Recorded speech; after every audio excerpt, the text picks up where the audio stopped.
this is part of the programs to talk about the music. So I'm not going to rush through this. I'm going to relax.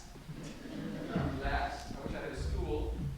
I'm going to stand up, lean on my vibes, find a comfortable posture.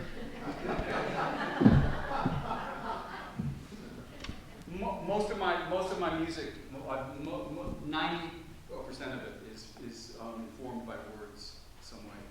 I'm the son of a classicist. My father was a professor of ancient Latin and Greek literature, and he taught a course on Dante and Chaucer, the Canterbury Tales. My mother was a French literature major, and we had books stacked all over our house. Someone came to a dinner party once at my parents' house when I was a little boy, and he said, "Can I use your bathroom?" And I said, "Yes, it's upstairs." And he came downstairs after commenting on how many books my parents had in the house. Went upstairs to use the toilet and came back downstairs holding his sides, laughing. And he was laughing because we didn't have any place to put the great books. You know the series, The Great Books? Great books of Western literature were stacked on the toilet bowl tank.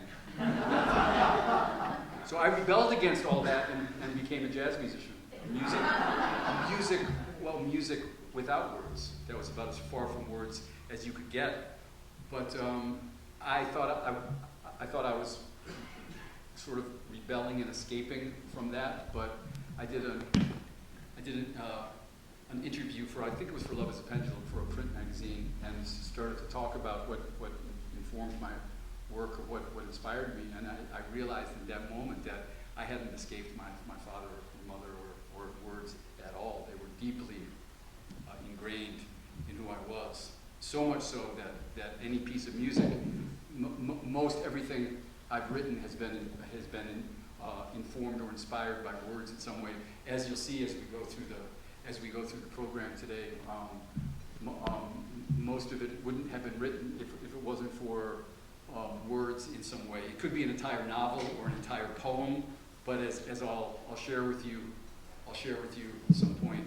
Sometimes it can be just a turn of a phrase. Overhearing someone say something a certain way could end up becoming a piece of music. So anyway, that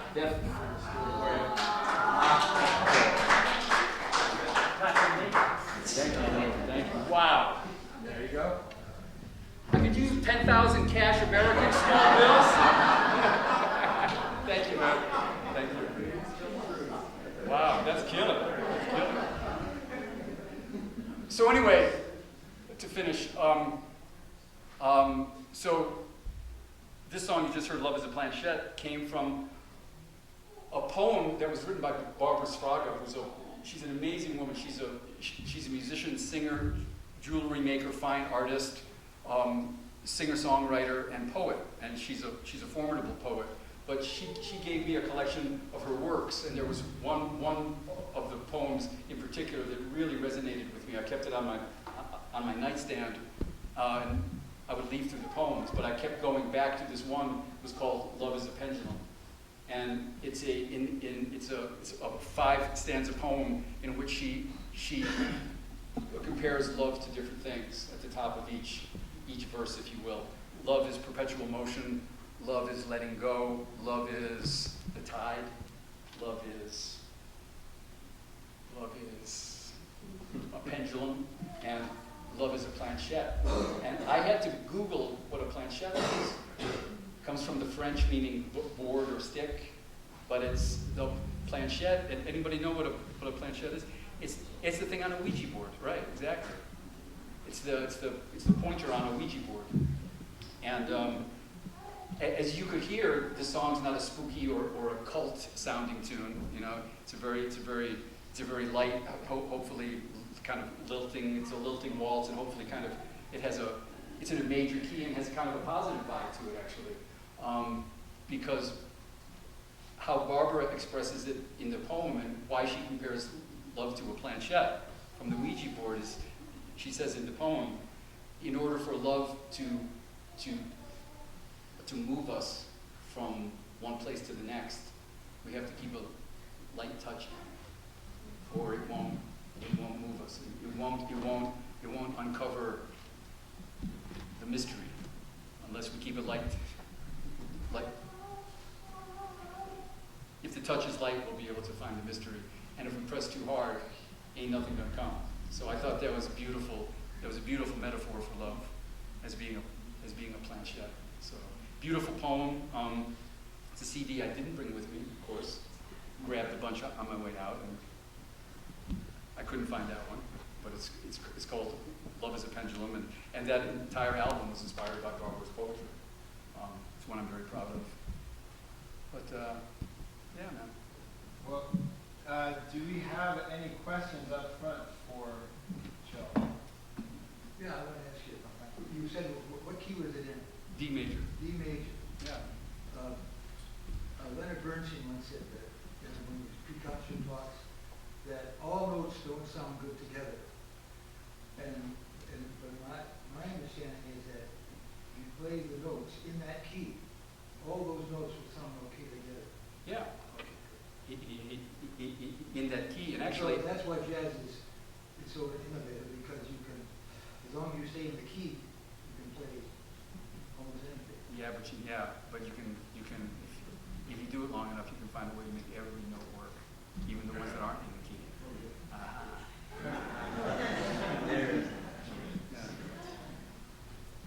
Yeah. Strictly a structural question. What are the bars on your vibraphone? Oh, okay. We can get those questions out of the way. They're made of, I think they're, I've been playing this for 40 some odd years, and I don't really know or care. I think they're aluminum. Someone told me they were anodized stainless steel, which may also be true. Shows how much I care. But they're metal. They're metal. They're made of metal. They're made of metal. And you hit them and they make a sound. Yeah. Thank you for that. Sure. I saw one over here.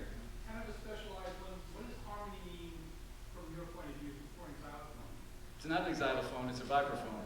On the microphone, what does harmony mean as far as what people record? Harmony means the same thing to any musician. Harmony doesn't differ from instrument to instrument.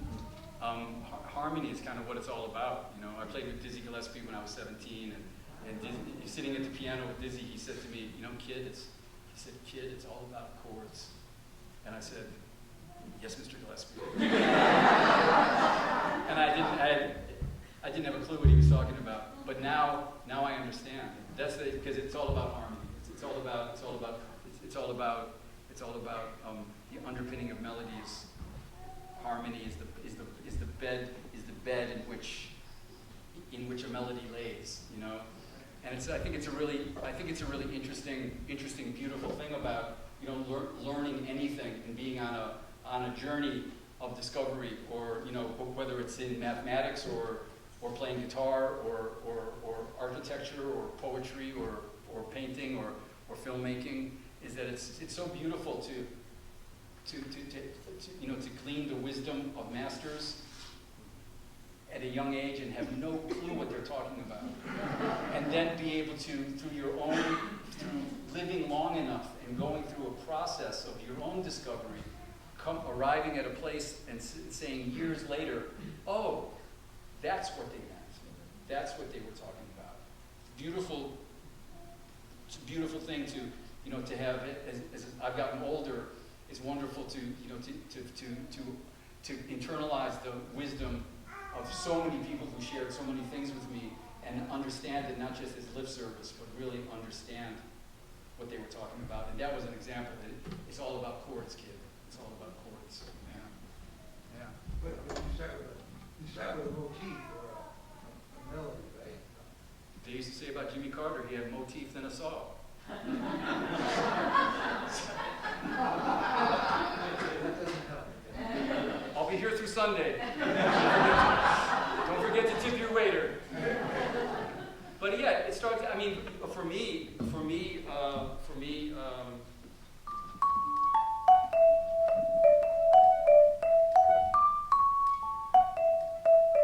Actually, play that one. Actually, play the harmony. It's a motif. It's a musical phrase. 1, 2, 3, 1.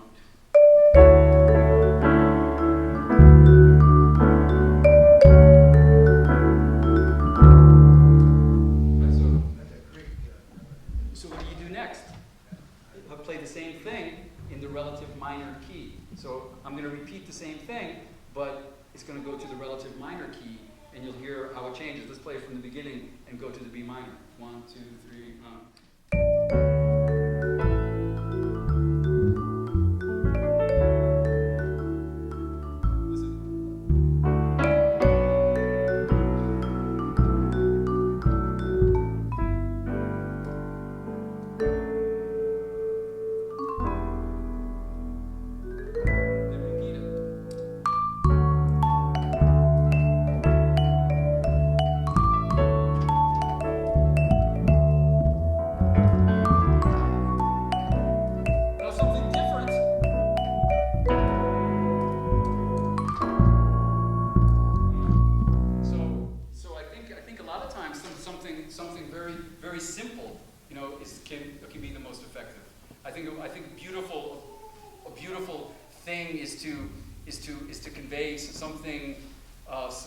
Something meaningful in the simplest way possible.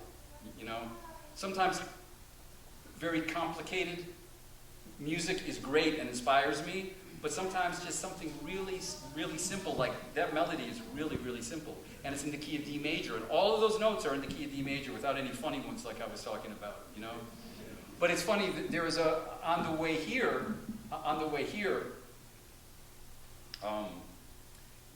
There was an NPR program I was listening to, and I didn't know who Mary Oliver, the poet, was until she died. So I'm you know, but I've learned a lot about her since. And they were talking about Mary Oliver and saying how by academic poetry people, like very, you know, highfalutin poetry people, she was actually kind of looked down on or frowned on as being pedestrian, because she spoke in a vernacular that folks could understand, you know? And I'm all for that. I'm not for pandering or for playing, you know, just so more people will understand it and, you know, become my fans or something. But I'm interested in it because it should be all about communication, you know? She said in one of her poems, A Summer Day, she was talking about watching a grasshopper eat, and she says, in watching the grasshopper, she makes the observation, she says, I don't know if I know how to pray, but I know how to pay attention. And I think that for so many of what we do, it's about paying attention. Not even so many songs of mine didn't even come from paying attention, because that would imply that that paying attention implies that I'm giving myself credit for being an active participant in it. I don't even give myself credit for that, but my attention was pulled by something into something meaningful, which might bring us to the next tune. Sure, and I saw a couple other hands, and so we will have many more opportunities. So hopefully remember your questions. If anyone have a question that will become irrelevant 10 minutes from now. But I wanted to talk about, because like I said, it was as important for me to talk about this, because I was told that it was going to be a discussion about, you know, storytelling through music, and to go from the Mary Oliver poem. It's like I don't know if I know how to pray, but I know how to pay attention. And for me, it's not paying attention, but my attention being pulled from somewhere. And this song that we're about to play, I'll tell you the story of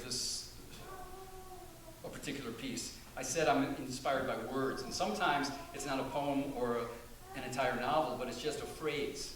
There's a stage play by Lyle Kessler called Orphans, and it was made into a movie starring Albert Finney, Matthew Modine, and Kevin McKenzie. And I'm just going to give you a brief synopsis of the story. These Matthew Modine and Kevin McKenzie are two brothers who are living on their own in an abandoned building in Newark, New Jersey.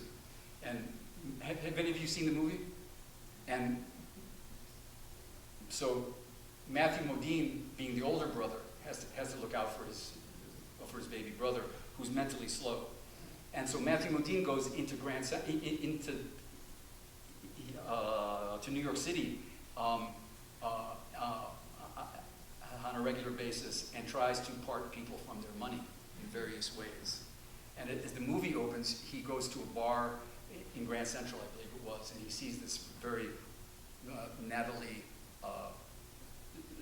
sort of dressed businessman, with the aqua student trench coat, Brooks Brothers suit, gold watch, and fancy briefcase, and sidles up to him at the bar with the goal in mind of taking his money, getting him back to the abandoned building, and rolling him for everything he's got. Well, the next scene, the scene opens, and Matthew Modine is tied up in the chair, and Albert Finney is smiling over him like this. Because as it turns out, he has an Albert Finney character, is an arch criminal from Chicago, who happens to need a place to hide out. And he goes, this would be a good place to hide out. So the tables are turned. But he sort of sees himself in these boys, and he sort of becomes a father figure to them.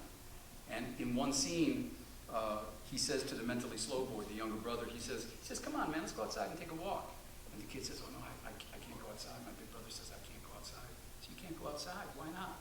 He says, because I'll get hurt if I go outside. Someone will mug me or kill me. He said, and I'll for sure get lost and not be able to find my way home again. And Albert Finney goes, man, that's ridiculous. So he comes back a couple days later, and he says, come here, kid. The kid comes over, and he unfolds a map on the floor of the living room, and he said, you see that red circle right there? And the kid says, yeah, I see it. He says, that red circle there that's where you live, 74 Maple Street, in the city of Newark, in the state of New Jersey, in the United States of America, on the continent of North America, on planet Earth, and you're safe and sound at the edge of the Milky Way. And when I heard him say that, I was watching the movie on TV, and the hairs on my arm went up. Because what a beautiful paradox that is for all of us, that we're spinning on this incredibly tenuous, dangerous place at the edge of this galaxy, spinning millions of miles an hour. I don't know how fast, but that somehow we're safe and sound in that place. And also, what a beautiful gift he gave that boy, a sense of where he was, and that he was okay there, And I just walked over to the piano, and it was like, what does safe and sound at the edge of the Milky Way sound like? And it's on my new album, Subtle Disguise, and it's my recent favorite song, but I think it's because it is that because of the place it comes from. And I wouldn't have written it if I hadn't heard those words. If Lyle Kessler hadn't written those words and put them in the mouth of Albert Finney to share with me, I would never have written the song.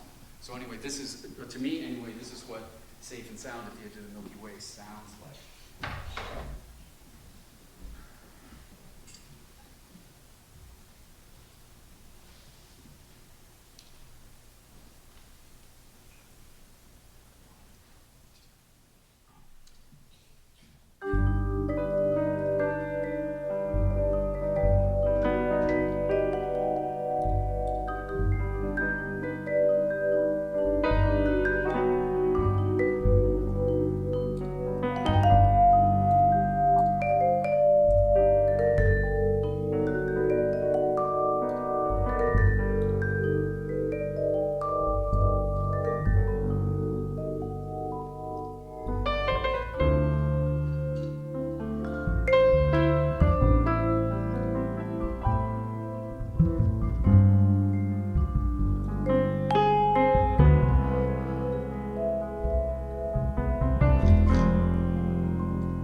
plug, since I brought CDs, which like I said, I always have stuff to carry, and I never bring people are always mad at me.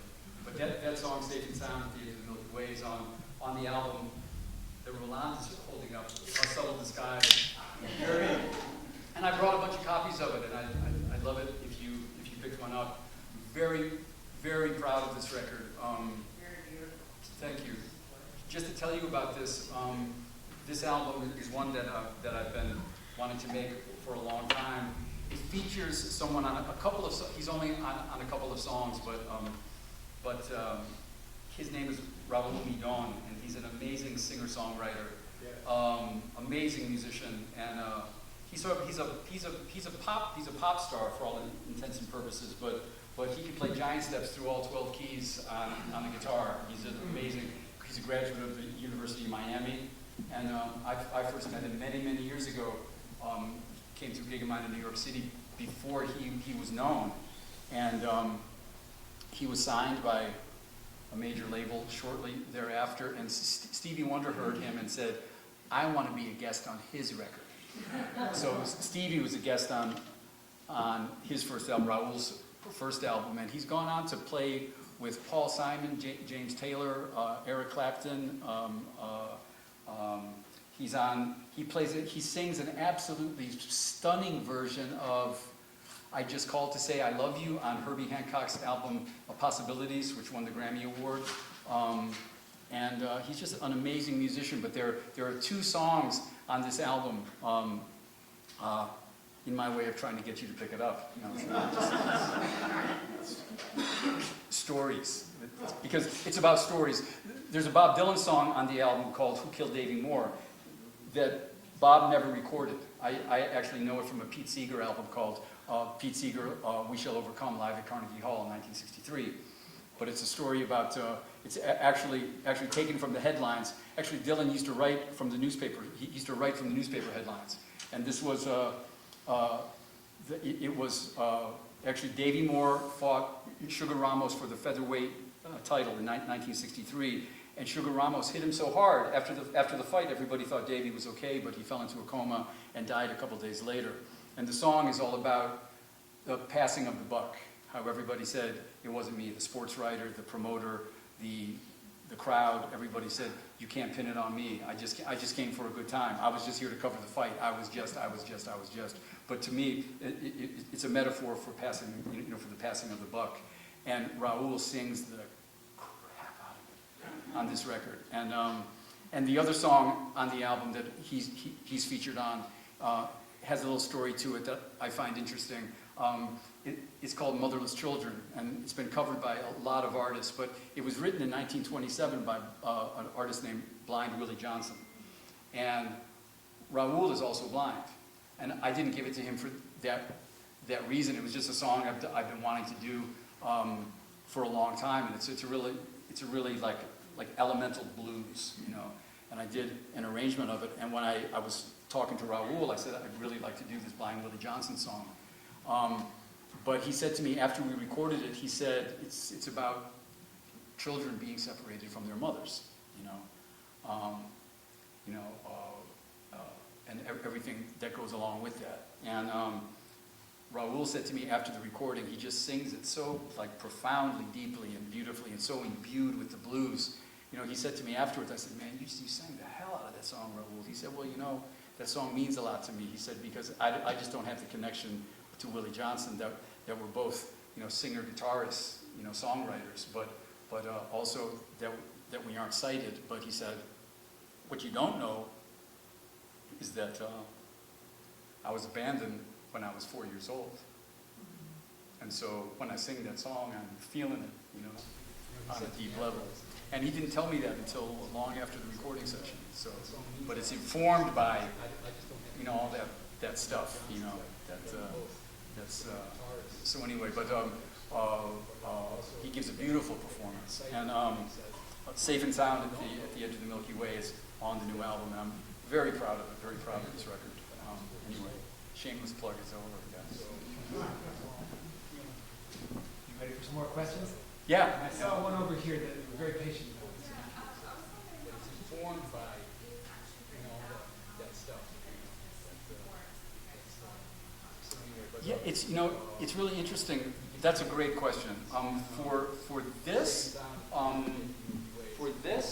not a lot of written stuff. Like the first song is that, and the second song about the same. And then we improvise on the harmonic form. There's other music of mine that's very through composed, and that a piece of the song before any improvisation might be 4, 5, 6, 7, 8 pages long before there's any improvisation. And it all depends on what's needed in the music, you know. There's some jazz musicians who pride themselves on I never write a song that's more than one page, because if it's more than one page, it's not jazz. You know? Which, it could just be a lousy song that's one page, you know. But there's some music that I love that's completely through composed, you know, like Ravel's string quartet comes to mind, you know. I don't think they're making that up as they go along. But and there's some songs that are 8 bars long, and that's it, you know. But it depends on what's necessary for the music to happen. But are you a musician? Yeah. Oh, you play bass. Yeah. What are you listening to these days? Well, right now I'm listening to How the Appalachia Suite? Have you ever heard the Appalachia Suite with Yo-Yo Ma and Mark O'Connor? A friend of mine had to sub for Edgar Meyer playing that piece. And he's a great bass player, Dave Fink. He's a great bass player, but that's to sub for Edgar Meyer. He's an amazing classical bass player, and he's like if you having to sub for him I'd be in therapy for years, you know. But so, are you studying classical bass? And I'm focusing more on jazz. But, who's your favorite jazz bass player right now? I don't know. There's so many good ones. There's so many good. How about the electric bass? Are you playing electric bass at all? Yeah, I started with one. Start. So Bass players are cool. Bass players are so cool. I got stuck with this. Nerdsville, you know? Yes, no. I got one other question. I keep watching the way you're holding your, I'm remembering the mallets or 6-year-old. Yeah. Mallets? Mallets. Mallets, because you have one between your middle finger and your ring finger, and one is the thumb pointer, Something like that, yeah. you're holding it. How much training does that take to get the motion to hold really more? I'm seeing when you're hitting with the front one, and you're hitting with the other one, the same accent notes. It was really ugly as I was learning, man. It was really. I'm watching it, I'm thinking, God damn, there must be so many wrong notes to do that.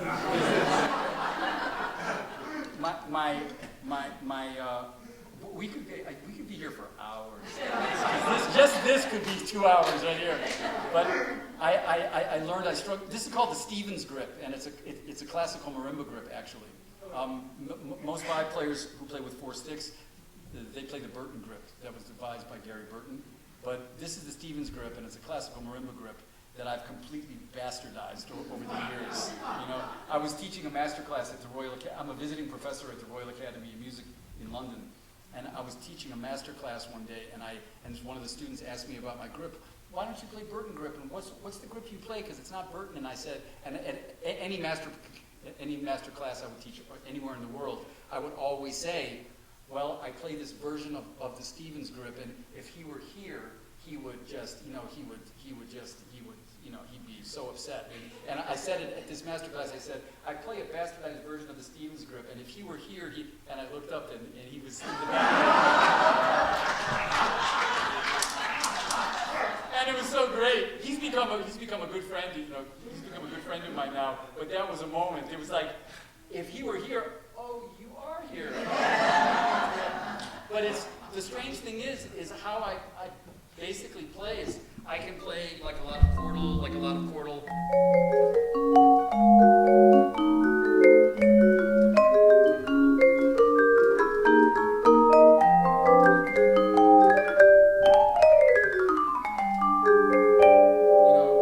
In a pianistic way, but when I'm soloing playing jazz, a lot of times I'm just playing with the 2 inside ones.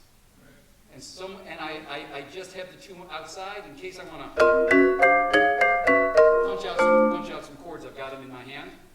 But anyway, it took me a long time to learn how to do this. I was about 16 or 17 when I started to work on this, and for a while it was really ugly. And I was gigging professionally at the time.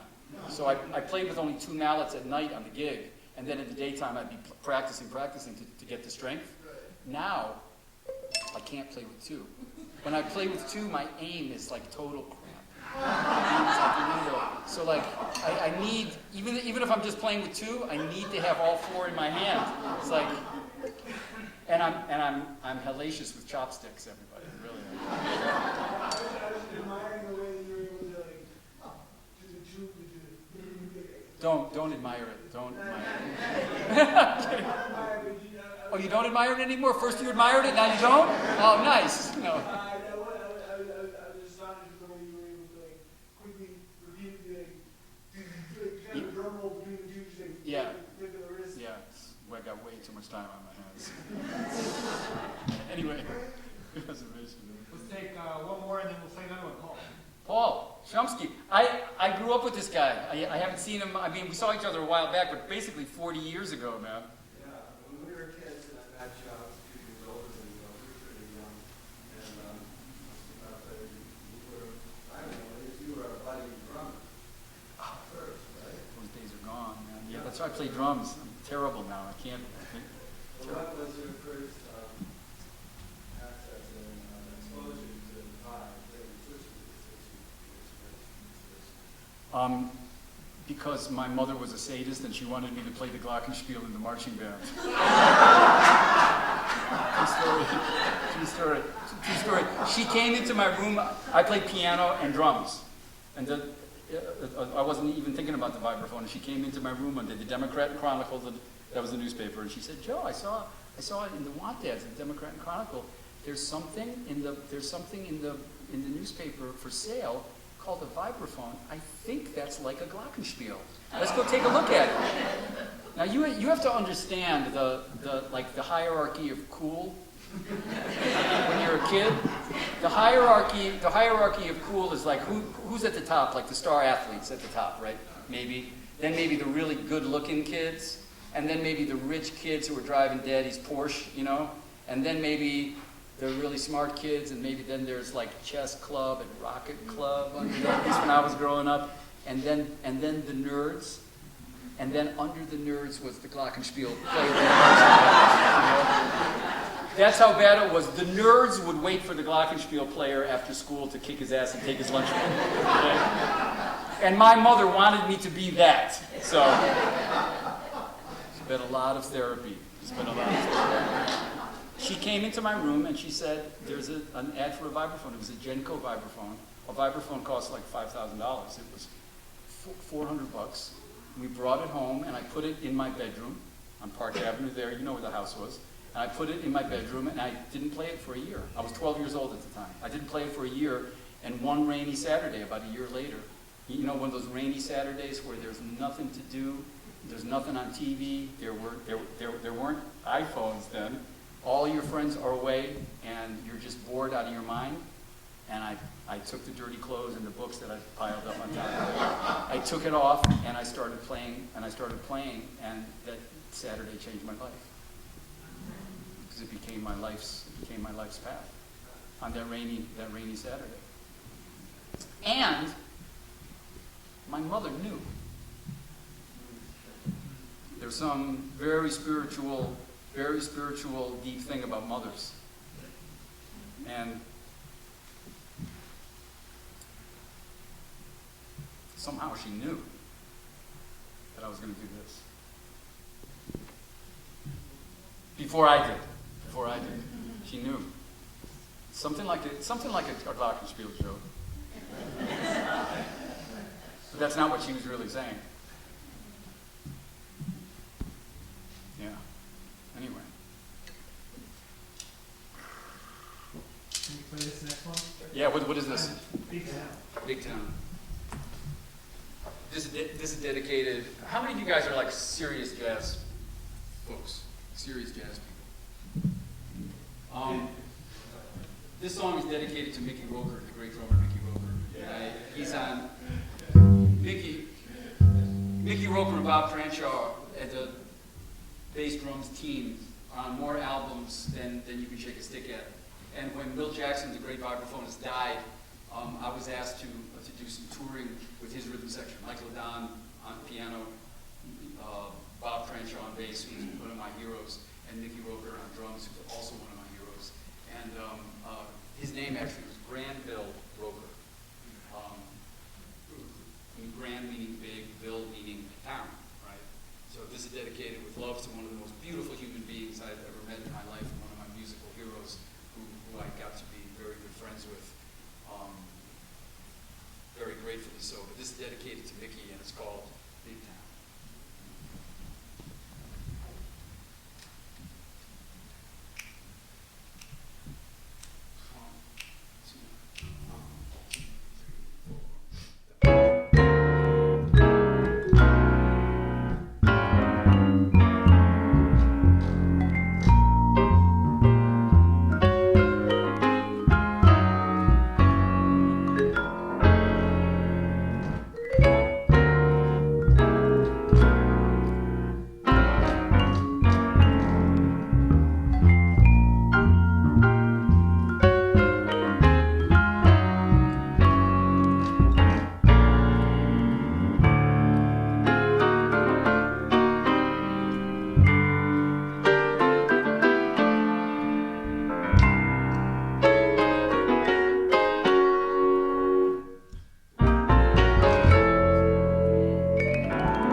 Yeah, okay, you and then Dr. Richard, okay, yes.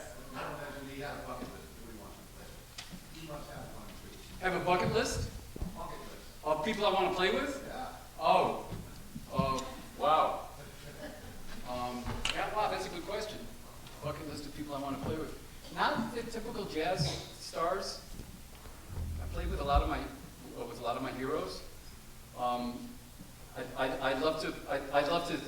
Billy Hart, the great drummer Billy Hart, said to me, "If you ever get a chance to play with Herbie Hancock."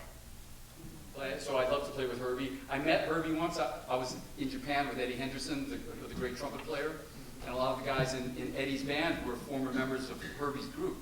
But we went to on our night off in Osaka, we went to see Herbie's trio with Dave Holland and Gene Jackson at the Osaka Blue Note. And I was having a conversation with Dave Holland and Gene and Eddie and some people, and there was a tap on my shoulder, and I turned, and this guy was looking at me with his hand out, and he said, "Hi, I'm Herbie." It's like the nice, "Hi, I'm Herbie. What's your name?" And I was like, I know who you are." You know? So he was so disarming because he was such a lovely person. I always wanted to play in Katie Lang's band. She ought to have a vibes player, and she ought to have me. I always wanted to play with Peter Gabriel, because I love Peter Gabriel, you know. And I'd love to play with, and I want to keep playing with my band, the guys in my band, and I'm very grateful for the people I've had the opportunity to play with. I'm trying to think who I want to play with. I don't know, man. I'm a lucky guy. I'll stick to my. I don't think it's funny. I should think about that, but I don't. Maybe that's why I'm not further along in my career, because I don't aspire to, you know. But I'm not bothering people either, which is a good thing. Hi, it's Joe again. You want to play? But anyway, thanks for asking. Sorry for the lousy answer. Dick. Oh, well, this is kind of a dumb, technical question. When I noticed your keyboard there sort of bobbing up and down, so there must be some footwork that you're Sustain doing. pedal on a piano. Okay. Same as a sustain pedal on a piano, absolutely. Yeah. It's just a piano you play with sticks, basically. They won't let me do that with this one. So. Right? Yeah. Want to play one more, and then we can take some questions? Sure. Because the next one's kind of a no-brainer. I have an album. I have an album out that I didn't bring with me. But the name of the record is "Lay Down My Heart: Blues and Ballads, Volume 1." And it's the whole idea of this album that I did was I wanted to play music that didn't make you have to think a lot, but that just connected to one of the chakras or several of the chakras in your body, either the head, the heart, or below the waist. You know, and I was putting the album together in my head, you know, and I didn't even know what I was going to call it, but I knew that it was going to be a blues and ballads album. And one morning I was hanging out in my bathrobe and having my first cup of coffee in the morning, and I had a Bonnie Raitt album on that album called "Nick of Time," and this song was playing called "I Can't Make You Love Me," and I was walking through the living room when she was singing this verse here. Here in the dark, in these final hours, I will lay down my heart and I'll feel the power. But you won't. No, you won't, because I can't make you love me if you don't. And I was walking through my living room on the way to the bedroom, and she sang,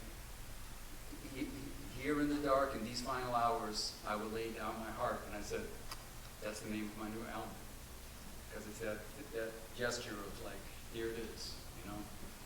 And I thought, well, if I'm gonna steal that line from that I think Steve Reid wrote the song. If I'm gonna steal that line from the song, well, I have to do the song on the album.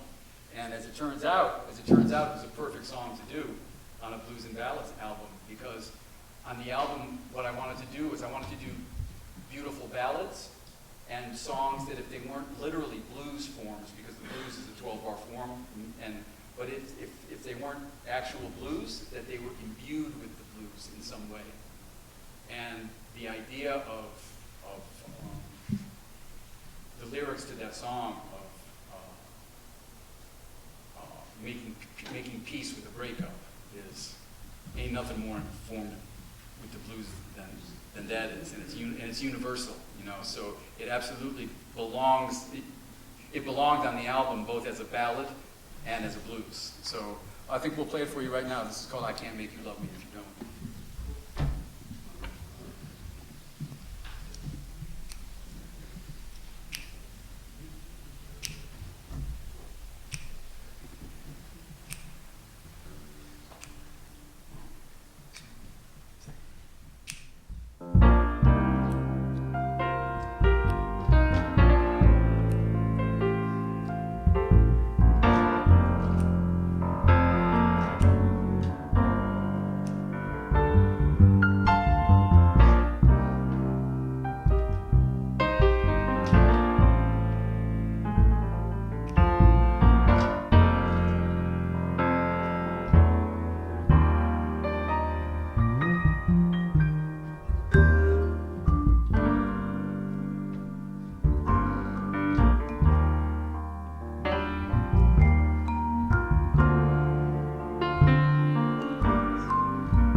not too late to get your questions in if you have any that would be best answered in words. Richard, did you have one? I did, and I also have a piece of trivia.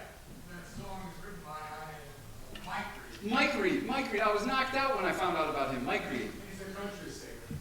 Fantastic, man. And the other thing is, he played 10 years for the Cincinnati Bengals. Get out of here, man.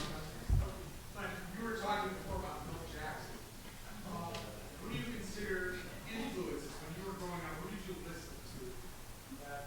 Milt Jackson, Bobby Hutcherson, Len Winchester, Dave Pike, Gary Burton, Mike Ranieri, Roy Ayers on vibes. Yeah. But back to Mike Reid. Amazing, man. Who thought that song written by a guy who used to play with the Cincinnati Bengals? It's one of the most beautiful, heartbreaking songs you'd ever want to hear. And written by you, still waters run deep, man. You never know who you're talking to, you know, who you're interacting with, who you think somebody is, you know. Amazing, amazing that he could write that song. You know, what was going on in his life that enabled him to write that. Although Alan and Marilyn Bergman, who've written some of the most heartbreakingly beautiful ballads, apparently they can they can just kind of like. I don't know if someone told me they're oftentimes very emotionally disconnected from those beautiful ballads that they write. Which I don't understand. I think you have to be connected to be able to write. How do you keep the music playing or a beautiful song like that? Mike Reid, yeah. Thank you for sharing that, man. Mike Reid. Yeah. I guess it. Okay. So we have 3 more questions. So start over there and then here. Hi. When you were saying earlier you heard something, you went to the piano to see what that sounded like. So did you play piano before the vibes were in your house? Yeah, it's what made it so helped me to play the vibraphone is that it's the same keyboard as a piano. These are the black notes, the white notes. So yeah, and I actually I'm not a pianist, but I love playing the piano. I actually like playing it more than the vibes. So when you compose though, do you compose mainly on piano or do you also compose Piano. 98% of the time, piano. And then I transfer it to this. Anyway, that's a really good question. Thank you. Cheryl. I was just wondering whether you started composing on your own or whether you started it on your own. You know, formally, it's a funny thing. I'm self-taught, and I filled in the gaps in my education throughout the course of my life. You know, I studied privately at the Eastman School of Music when I was a kid growing up, in the preparatory department. So I got the benefit of some great teachers. Most of it one in one and not the other. I mean, I was a terrible student. Composition, I've studied with some great composers, but I've kind of gleaned it along the way, you know. I'm not academically, you know. I mean, I teach at several. I teach at the Manhattan School of Music and the Royal Academy of Music in London, but that's not where I came from. I came from a very sort of grassroots, sort of visceral way of learning, and I kind of filled in the theory holes along the way. I always say my education has more holes in it than Swiss cheese, because I didn't go about it in a systematic academic way. So as a result, I'm a perennial student. I'm always learning. I'm learning, and sometimes I'm learning from my own students. I'm learning the names of things that I've been doing for years, but I don't know what it's called. Oh, is that what that is? Oh, that's the super Locrian sharp 11 major harmonic minor chord. And I go, oh, is that what that is? I played that all the time, but I just didn't know what the name of it was.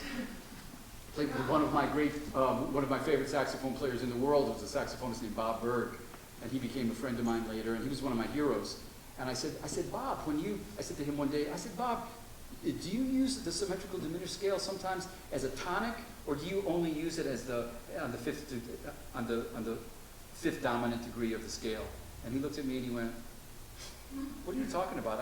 I know where to put my fingers, man. I know what the sound is and where to put my fingers, you know."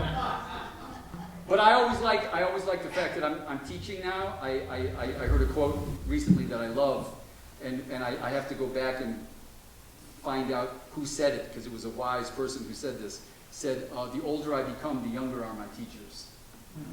And I'm finding that to be really be true, because I'm really loving being inspired by younger musicians now, and just younger human beings, you know, with what they're bringing to the table, you know. So it's inspiring, and I'm learning from them. One thing that I find fascinating about jazz is, Joe's talking about learning this stuff in a less academic setting, and one of the reasons, and I'm going to go on the soapbox for a second, but one of the reasons that jazz took so long to become respected to the degree that it currently is in society, which is one of the more subtle aspects of the racist rejections of the music, is the diversity of intellect. That, you know, just because you don't learn something in an academy in a formal and systematic way does not make it any less intellectually substantial or broad or detailed. Absolutely. It's just a different approach to something that's equally intellectually rigorous, and those forms of intellect have not historically been developed. And so it's and one result of that is that often musicians who've learned on the street, so to speak, learned on the bandstand rather than in a formalized way, is they can be portrayed as sort of like okey doke thing. I don't know what I'm doing, but I go like this. And you know, you look at someone like Joe and you look at his music, and there's such rigor to it that it does not betray any less thought and vocabulary. I actually think, yeah, I actually feel a completely opposite. I feel like the academization and of jazz is a construct, and it's a way to separate, you know, separate parents from their money, you know.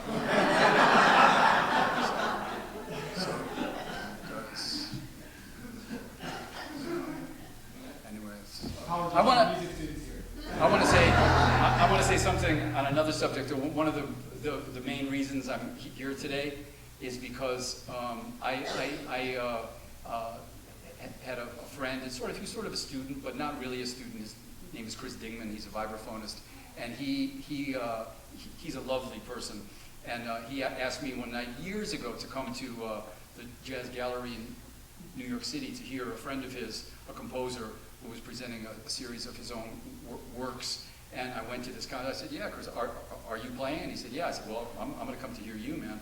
And it was the night. It was my first introduction to Noah Baerman and his music. And I really was. I left that concert feeling like, wow, what a beautiful recital I just heard of some like beautiful, like fun, meaningful, swinging, tender, you know, like everything I could have wanted in a musical experience was presented by this guy. And I've gotten to know him over the years, and something which is hugely important to me is what kind of person you are. And I almost feel like the bar musically is so high today. Everybody can play. Everybody's a virtuoso. Everybody's incredible. What kind of human being are you? What kind of person is making that music? And Noah Baerman is one of he gives me faith in people, because he's a lovely guy.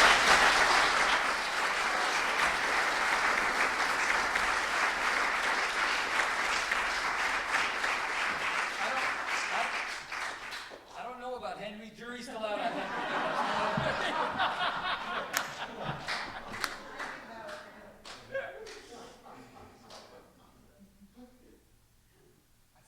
You can vouch for it. That's what you said. Okay, I'm gonna hold you to that.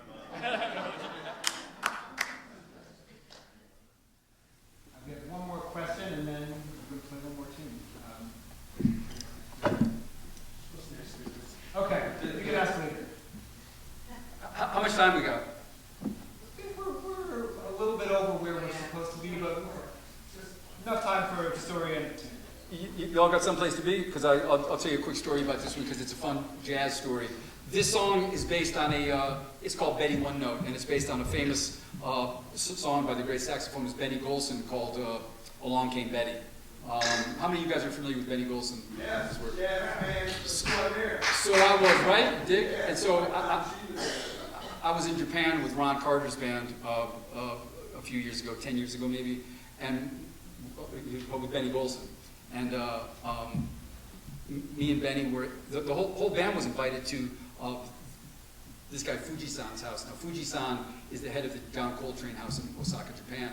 And Fuji-san is this world-renowned guy because he knows everything about Coltrane. And he's got all kinds of files on Coltrane, the original recording contract for Kind of Blue and just all kinds of stuff. So we had lunch at Fuji-san's house, and after lunch we went up to the Coltrane Museum upstairs from his home, and we're sitting around, and Benny says, man, you know, I'm writing my autobiography right now, Fuji, and have I ever told you the story? I'm in the process of writing my autobiography, and there's a chapter that I'm writing about Train, because I grew up with Coltrane, you know, as you know, and it's that one of those things that you never hold on to pictures of your best friends because you think you're always going to see him. So you don't hold on to photographs because I'm going to see him tomorrow, you know.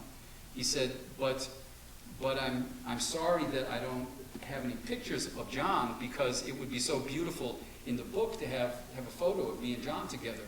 And Fuji stood up and he walked over to a file cabinet, opened a drawer, and he pulled out this 8x10 glossy photograph and handed it to Benny. I was sitting on the sofa next to Benny, and Benny looked at the photo, and it was a picture of at the Newport Jazz Festival, like 1960, I think it was, and he's sitting in a chair, and Coltrane is whispering into his ear and laughing. And Benny is looking at the photo. I'm sitting right next to Benny, and Benny goes, man, somebody just walked over my grave because I know what John is whispering in my ear in this photo. And so both of us were like, what is he saying? He said, man, John and I, when we were about 15, had a gig playing with a big band at a bar in Philadelphia. And one night the band leader said, the gig got canceled, guys, don't come tonight. So they were hanging out at Benny's mom's house, and she came home and she said, what are you guys doing here? Aren't you supposed to be at the gig? And Benny said, no, Mom, the gig got canceled. They told us not to come in because the band's not playing. And she could feel something was up Mom's again, right? She went, why don't you guys go on down there and see what's going on? And they went down to the gig, and indeed the band was playing, just John and Benny had been fired. And John is whispering in Benny's ear, if that cat could see us now. Isn't that a great story?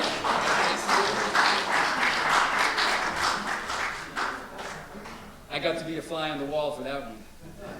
But thank you all for being a lovely audience. Thank you, Henry. Thank you, Noah.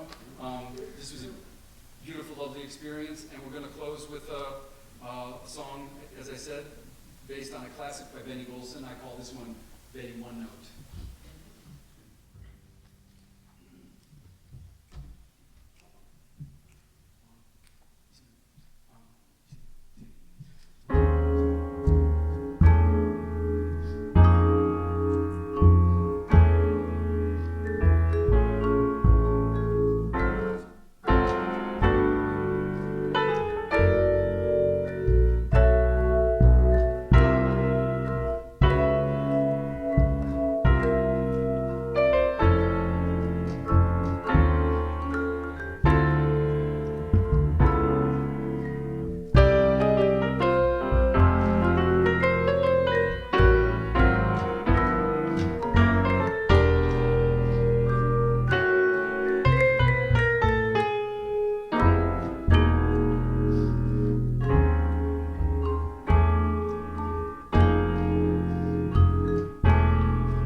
Thank you.